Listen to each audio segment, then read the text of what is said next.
Donc, cher maître en assistance, donc je vais parler des malformations de l'œsophage qui sont à l'origine des urgences chirurgicales néonatales. Les malformations congénitales de l'œsophage sont parmi les malformations du type digestif les plus fréquentes. Ils se manifestent dès les premiers instants de la vie, et voire dans la majorité des cas, et sont incompatibles avec la vie, d'où l'intérêt d'un diagnostic précoce. Donc, on distingue les malformations localisées à un segment de l'œsophage, comme l'atrésie de l'œsophage et les fistules oesotrachiales, et les malformations étendues. C'est que donc, ces premières, l'atrésie de l'œsophage et les fistules oesotrachiales, sont à l'origine des urgences chirurgicales, des extrêmes urgences chirurgicales. Il existe aussi donc, des malformations étendues comme le branchioosophage et le méga-oesophage. On a aussi des malformations de la paroi représentées essentiellement par les duplications œsophagiennes et les diverticules œsophagiens. On a donc la plus connue et la plus fréquente, c'est l'atrésie de l'œsophage, qui est une solution de la continuité de la lumière œsophagienne associée donc, dans la plupart des cas à une fistule oesotrachiale. Les circonstances découvertes, on peut avoir un diagnostic anténatal par une échographie obstétricale qui montre donc une hydramniose et absence de visualisation de l'estomac. On a un diagnostic précoce qui est fait par le dépistage, le test à la sonde dans la salle de l'accouchement. Puis un diagnostic tardif, en cas où le dépistage n'a pas été réalisé, on a donc un malade qui suffoque à chaque tentative d'alimentation. Le test, le diagnostic à la salle de naissance devra être fait d'une manière systématique à la recherche de l'atrésie de l'œsophage par test à la sonde. En cas d'un test qui est négatif, on réalise un examen complémentaire qui est simple, qui est le téléthorax avec une sonde radio opaque en place qui montre donc, une sonde nasogastrique qui s'arrête au niveau du cul-de-sac supérieur. Des fois, il montre une aération de l'abdomen qui signifie la présence de fistules oesotrachiales distales. Parfois, donc, un abdomen qui est opaque, qui ne montre pas donc, des fistules oesotrachiales. Ça, c'est la classification anatomopathologique. Donc, pour le pronostic, le poids et les malformations associées sont très importants pour le pronostic. On a le traitement, donc les diagnostics confirmés, il faut faire des mesures de réanimation, c'est-à-dire la position d'équilibre, aspiration du cul-de-sac supérieur, antibiothérapie, vitamine K et la ration de base. Et surtout, proscrire toute alimentation préopératoire.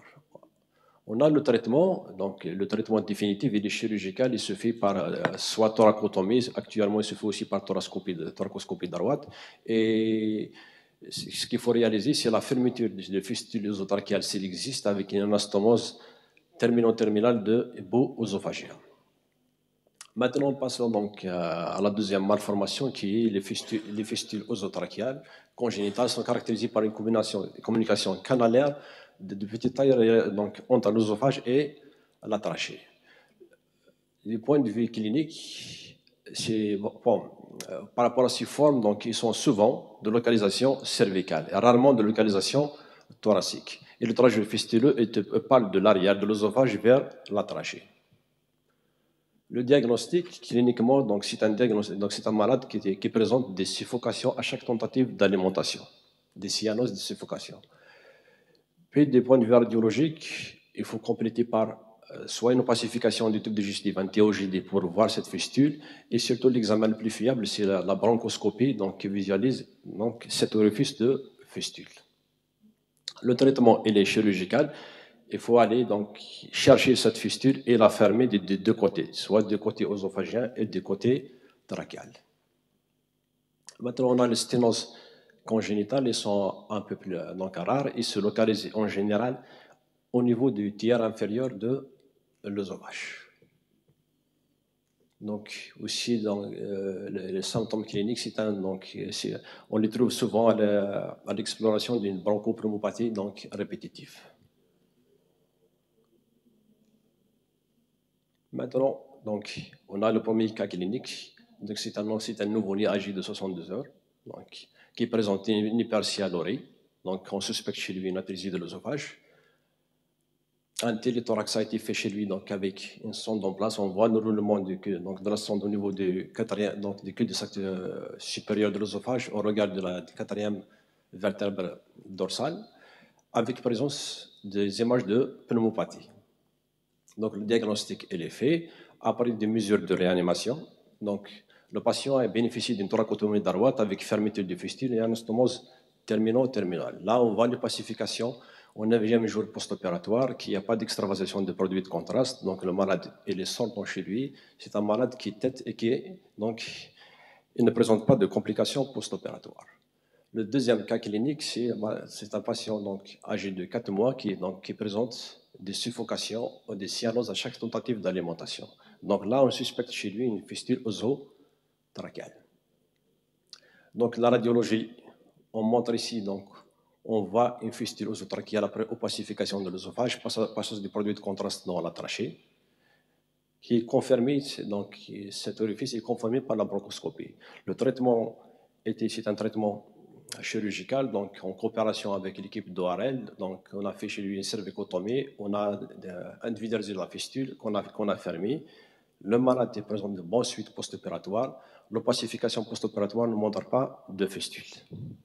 Puis, le dernier cas, c'est une fillette âgée de 3 ans qui consulte admise en pédiatrie pour l'exploration d'une hématimèse. Puis, donc, la fibroscopie montre une sténose œsophagienne importante puis on a réalisé chez elle un TOGD. On voit ici donc une sténose subtotale de l'œsophage. D'accord. Puis donc le traitement a été chirurgical avec une double voie d'abord abdominale et thoracique. On a fait une résection anastomose de cette masse. Donc finalement c'était une masse, c'était une compression par masse œsophagienne. Donc on a fait une résection anastomose de l'œsophage. Puis la patiente a présenté un lâchage post-opératoire qui a répondu au traitement médical, voire de mesures de réanimation. Donc je vous remercie aussi pour